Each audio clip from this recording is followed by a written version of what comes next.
It's a lovely sunny day today, so we're heading back down to the allotment. Just having a bit of a tidy and doing some weeding.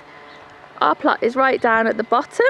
This is the lovely walk that we have to go down past everybody else's plot, so we can have a good nosy at what everybody else is doing when we're on our way to our plot.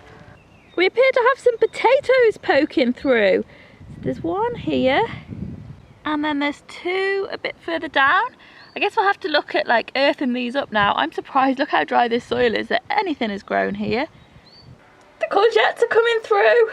They look really good. I know it's been a week since you saw the video, but it's only Tuesday today. So we only filmed the last video actually yesterday. So these courgettes have come up like this overnight. That's amazing. Over here as well, there's two tiny little cauliflowers still poking up. Imagine what they're going to be like at the end of the week. Oh, that's exciting. I'm just digging some of the weeds and grass out of the corner of the plot with some of the fruit bushes. And the ground's pretty tough, as you can see by how I've managed to bend one of the prongs on my fork. Here are the rhubarb which we have pulled, which we will be using for making ice cream. I think we're going to chop the tops off before we carry it back down the road, because otherwise we might look weird. Not that I'm sure we don't look weird anyways. It's another gorgeous day again today, so I'm just walking down the river on my way to the allotment. It was raining when I got up, but I've popped to Wilkinson's and I've been to work, and it's turned into a nice day. It's quite windy, but it's clear. I'm a bit worried about it being frosty tonight though, so I bought some extra cloches to go in the greenhouse because there's so many seedlings popping up there.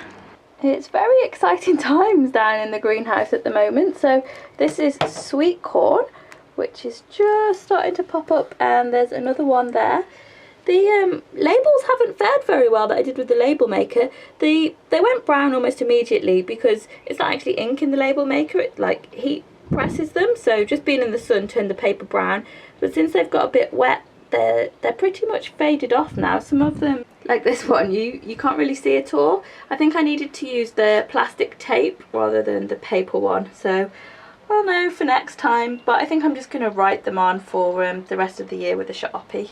So the other thing I got from Wilkinson's today were these square pots, so I can be ready to pot stuff on. Growing up under the staging in the greenhouse, there are strawberries, bindweed and dandelions, which is an interesting mix. We eventually want to actually plant the tomatoes out in here, and to do that we're going to plant on the grounds, and it'll be like bricked in with the compost inside. I would like to put my own compost mix in there like my mum does. I'll link that video below, because last April actually she did a greenhouse tour on this channel, which was really interesting, and she shared like how she does her compost mix for her tomatoes to grow.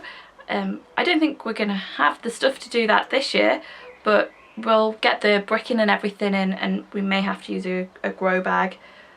I've just noticed, I think there's some mare's tail down there. And that's not a good one to have in either. We'll have to get that up. I can dig that out today.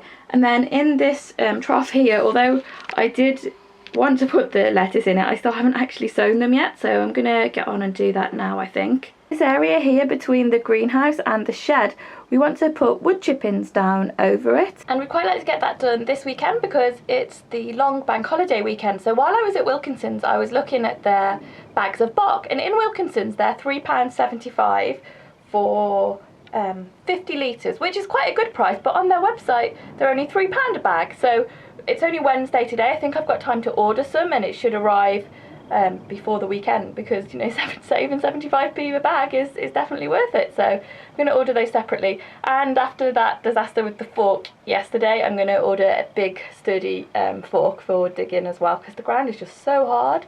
So this is the thing that's taken all the time today, and it doesn't even look like I've done hardly anything now when I'm looking at it.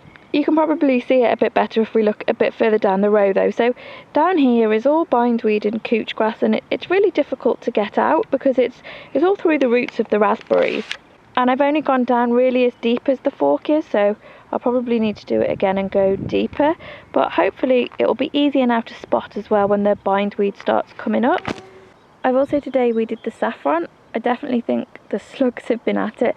This doesn't flower till the autumn, so I was expecting it to die back, but some of it you can see is has definitely been eaten. And I remember having this problem last year as well.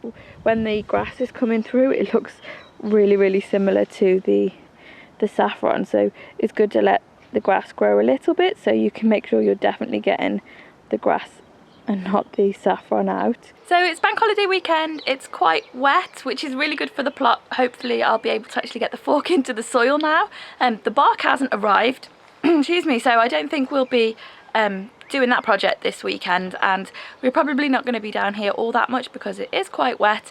But if the weather clears up, I'll add anything that I do film onto next week's video. But I'm going to say goodbye for now, guys. Have a great week. Bye.